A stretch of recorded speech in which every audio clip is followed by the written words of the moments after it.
स्मिता सिंह। लगातार 2 दिन तक तमाम टीवी चैनल्स की स्क्रीन पर छाया रहा मतगणना का शोर। आज हिमाचल और गुजरात और कल 7 दिसंबर को दिल्ली नगर निगम चुनाव के नतीजे, जिन्होंने आपको गदगद और भाजपा को मौन किया। 15 साल से राजधानी दिल्ली में एमसीडी पर काबिज भारतीय जनता पार्टी को हटाकर आम आदमी पार्टी ने कब्जा जमा लिया है। अब दिल्ली डबल इंजन वाली सरकार में आप ही होगी, यानी विधानसभा और एमसीडी दोनों ही जगह पर आम आदमी पार्टी सरकार रहेगी। दिल्ली नगर निगम के लिए 250 सीटों पर 4 दिसंबर को वोटिंग हुई थी। नतीजे 7 दिसंबर को आए। एमसीडी चुनावी दंगल में 1349 उम्मीदवार मैदान में थे। और ये तो आपको पता ही होगा कि इसी साल यानी 2022 में ही केंद्र सरकार ने दिल्ली के तीनों निगम को मिलाकर एकीकृत किया है।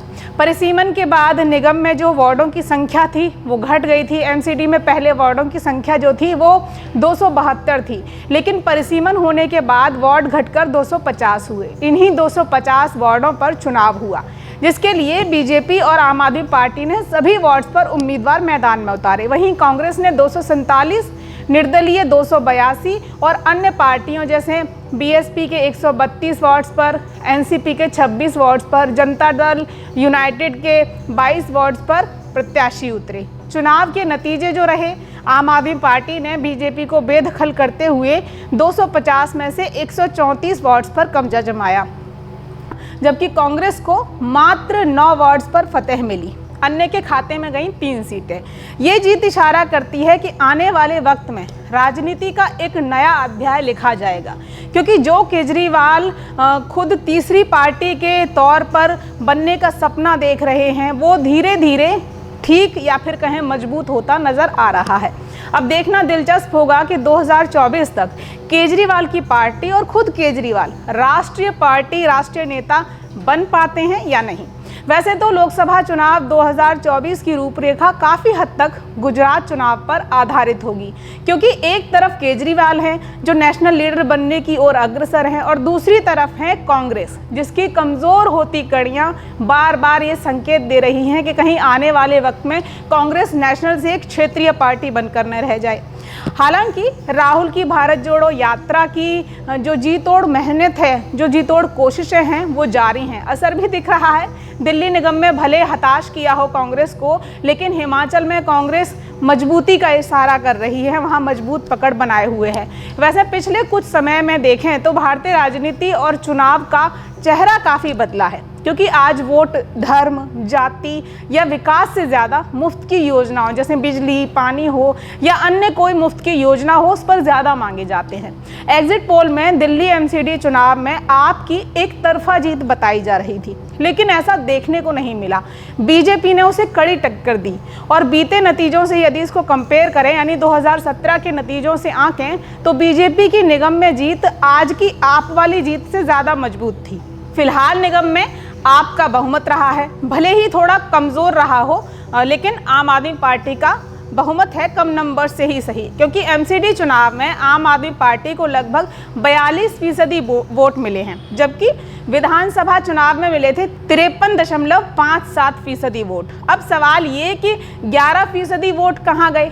खैर, निगम चुनाव में आपको 42.35% वोट मिले हैं, बीजेपी को 39.23% वोट मिले हैं, कांग्रेस को 12.6% वोट मिले हैं, बीएसपी को 1.65%, निर्दलीय को 2.86% वोट मिले हैं। यानी आपकी जीत और भाजपा की हार में 3-3.5% के करीब का फासला रहा। यानी इधर अगर थोड़ी मेहनत कम या ज़्यादा होती या उधर थोड़ी मेहनत कम या ज़्यादा होती तो नतीजे पलट भी सकते थे, क्योंकि भाजपा ने विधानसभा चुनाव के मुकाबले निगम के चुनाव में थोड़ा ज़्यादा वोट हासिल किया है।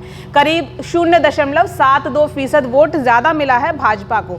वहीं आम आदमी पार्टी का एमसीडी चुनाव में जो वोट प्रतिशत था वो घटा है, जैसा मैंने आपको ऊपर बताया। विधानसभा चुनाव में 53.57% वोट मिले थे, और एमसीडी चुनाव में 42.35% वोट आम आदमी पार्टी को मिले हैं। यानी सीधे सीधे 11.22% का जो नुकसान है वोट में वो आम आदमी पार्टी को हुआ है, जिस पर आपको अब गंभीरता से विचार करना होगा। वैसे गंभीरता तो भाजपा को भी दिखानी होगी, क्योंकि 1.5 दशक निगम में जमे रहने के बाद भी नींव कहाँ कमज़ोर रह गई कि दिलवालों की दिल्ली ने आपको ज़्यादा समर्थन दिया।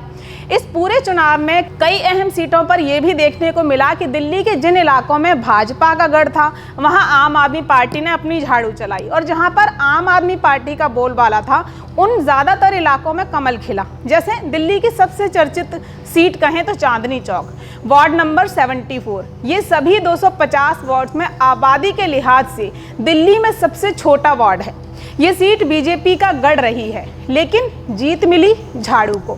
साउथ दिल्ली का बदरपुर विधानसभा क्षेत्र, ये भी भाजपा का गढ़ रहा है, लेकिन रामवीर सिंह बिधूड़ी अपना ही क्षेत्र बचाने में नाकाम रहे। बदरपुर विधानसभा क्षेत्र के 5 वार्डों में से 4 सीटों पर आपकी झाड़ू चली, और अपने ही गढ़ में भाजपा के हाथ सिर्फ 1 सीट आई, वार्ड नंबर 182 मीठापुर। रोहतास नगर और विश्वास नगर जैसे इलाकों में भी जहां भाजपा का कब्जा था, आपके उम्मीदवारों ने फतेह पाई। लेकिन जैसा हाल भाजपा का रहा, कुछ वैसा हाल आपका भी रहा। आपके मंत्री सत्येंद्र जैन के इलाके में बीजेपी का कमल खिला। सत्येंद्र जैन शकूर बस्ती से विधायक हैं। इस क्षेत्र में 3 वार्ड हैं, 58, 59 और 60। तीनों ही वार्ड में कमल ने झाड़ू को पछाड़ा है। सत्येंद्र के गढ़ में आपकी हार को आप तिहाड़ वाले वायरल वीडियो का असर मान सकते हैं।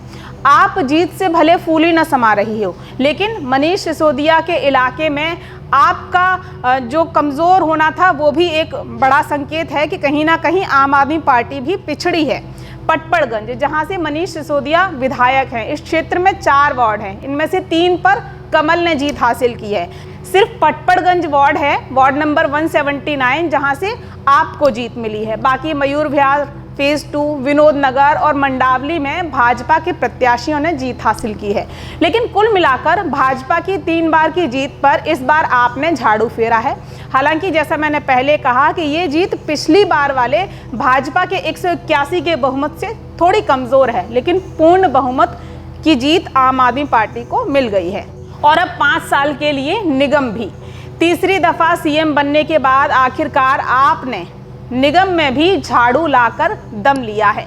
ऐसा दौर जब आप लगातार आरोपों में सराबोर है, कोई तिहाड़ में है, कोई ईडी के चक्कर में फंसा हुआ है, तब पार्टी का ऐसा अच्छा प्रदर्शन पार्टी की मजबूती और एकजुटता के कामकाज को दिखाता है। और शायद ये भी कि 3 दफ़ा सीएम बनकर केजरीवाल ने जनता का भरोसा जीत लिया है। काफ़ी हद तक वो जीत चुके हैं कि अब दिल्ली के दिलवाले उन्हें निगम में काम करने का मौका देंगे। निगम का जिम्मा इसीलिए उनको सौंपा गया है। और आपकी जीत के साथ ही शुरू हो गया है इन कयासों का दौर भी कि कौन होगा दिल्ली का नया मेयर। 3 नहीं 1 ही होगा तो और भी ज़्यादा ज़रूरी ये सवाल हो जाता है कि दिल्ली का नया मेयर कौन होगा। तो आपको बता दें कि आतिशी मरलेना का नाम इस लिस्ट में सबसे ऊपर सुनाई दे रहा है। इसके अलावा आप नेता निर्मला देवी और शालिनी सिंह का नाम भी सुनाई दे रहा है कि इन 3 चेहरों में से कोई एक मेयर हो सकता है। इन तीनों में से कोई चेहरा आपको दिल्ली का मेयर देखने को मिलेगा, अगर अगली वाली लाइन सही ना हुई तो, क्योंकि थोड़ी उलटफेर इसमें हो सकती है, ऐसा भी कहा जा रहा है। दिल्ली भाजपा अध्यक्ष आदेश गुप्ता के एक बयान के बाद ये संशय पैदा हुआ है कि क्या मेयर भाजपा का भी हो सकता है, क्योंकि आदेश गुप्ता का कहना है कि चुनाव नतीजों में भाजपा बहुमत से थोड़ा पीछे भले रह गई हो, लेकिन हिम्मत नहीं हारी है। अभी मेयर का चुनाव होना बाकी है, कुछ भी हो सकता है, क्योंकि दिल्ली की जनता ने पूरा समर्थन आम आदमी पार्टी को नहीं दिया है। और जो लोग दिल्ली का बेहतर विकास चाहते हैं, बेहतरी देखना चाहते हैं, वो मेयर के लिए होने वाले इलेक्शन में भाजपा के साथ खड़े नजर आएंगे। हालांकि आप नेता संजय सिंह ने आदेश गुप्ता के इस बयान पर कड़ी प्रतिक्रिया देते हुए कहा है कि केजरीवाल का उत्पीड़न करोगे तो ऐसे ही वोट की ताकत से शिकस्त मिलती रहेगी। भाजपा को अब भी हार पर यकीन नहीं हो रहा, अब भी कह रहे हैं कि मेयर हमारा होगा। संजय कहते हैं कि दिल्ली में मेयर भी आम आदमी पार्टी का ही होगा। बहरहाल अब देखने वाली बात ये होगी कि निगम में आने के बाद आम आदमी पार्टी की झाड़ू दिल्ली को क्या नया रूप देने में सफल होगी।